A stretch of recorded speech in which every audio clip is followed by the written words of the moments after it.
আসসালামু আলাইকুম বন্ধুরা। দামানের অংশে অথবা কোনো ফ্রক বা কামিজের ঘেরের অংশে এই যে ডিজাইনার কোনো পার্ট সেলাই করতে হলে কিভাবে আমরা ইনভিজিবল ভাবে সেলাই করব সেই নিয়মটি আজকে দেখাবো।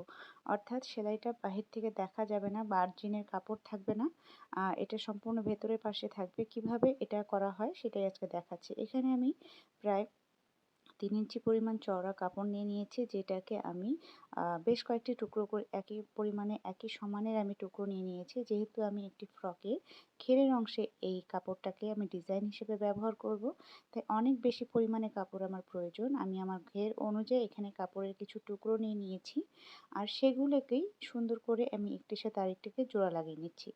এবার এই যে কাপড়টাকে আমি একবার মুড়িয়ে একটি ভাঁজও দিয়ে নিয়ে তারপর এই কাপড়টাকে সাইড দিয়ে ওপেন সাইডটাকে সেলাই করে বন্ধ করে দিচ্ছি।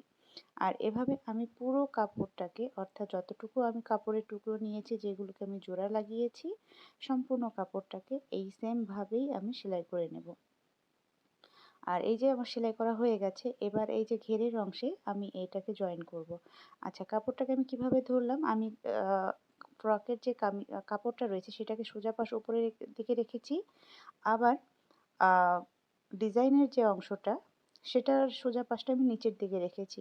যেহেতু উভয় সাইডে সেম কাপড়, তাই সোজা এবং উল্টো সাইড এটা কোনো ম্যাটার করবে না। আপনারা যেকোনো পাশে ধরে কাপড়টাকে সেলাই করতে পারেন। মোট কথা, মেইন ফ্যাব্রিক অর্থাৎ ফ্রকের অথবা কামিজের যে ফ্যাব্রিকটা, সেটা সোজা পাশ উপরের দিকে থাকবে। আর আমি ডিজাইনের অংশটা যেভাবে সেলাই করে নিয়েছি, এতে আমি সোজা উল্টো যেকোনো এক পাশে সেলাই করে নিতে পারবো, এতে কোনো সমস্যা হবে না।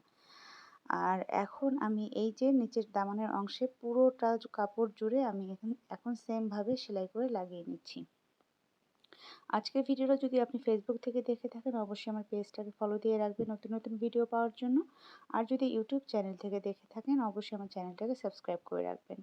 এই যে দেখুন, আমি এখন এটাকে উল্টে নিচ্ছি। উল্টে নিয়ে যে মার্জিনের কাপড় ছিল সেটা কিন্তু মার্জিনের কাপড়টাকে সোজা পাশে বসিয়ে নিয়েছি। অর্থাৎ এই যে দেখুন, আমি সোজা করলে কিন্তু এখন মার্জিনের কাপড়টা উপরের রাইট সাইডের উপরে উঠে আসছে। এখন আমি যেহেতু এখানে একটি লেস ইউজ করব, তাই আমি এই যে সেলাইয়ের যে মার্জিনের কাপড়টা পুরোটাকে হাইড করে দিয়ে লেসটা দিয়ে আমি এই পুরো মার্জিনের কাপড়টাকে হাইড করে দেব। অর্থাৎ মার্জিনের কাপড়ের ওপরে এমনভাবে আমি লেসটাকে বসিয়ে নেব যাতে কোনো প্রকারের মার্জিনের কাপড় বাহির থেকে দেখা না যায়, আর সেটা জয়েন্টটাও বোঝা না যায়। এতে করে ডিজাইনটাও তৈরি হবে, আর খুব সুন্দরভাবে ফিনিশিংয়ের সাথে ডিজাইনার পার্টটাকেও জয়েন করা হবে। আর পাশাপাশি কোনো জয়েন্টের মার্জিনের কাপড় এটা বাহির থেকে দেখা যাবে না। এই যে মোটামুটি আমার কাপড়টা পুরোটাই শেষ হয়ে গেল সেলাই করা। আর এই যে দেখুন, সেলাই করার পরে এটার আউটকাম কেমন এসেছে।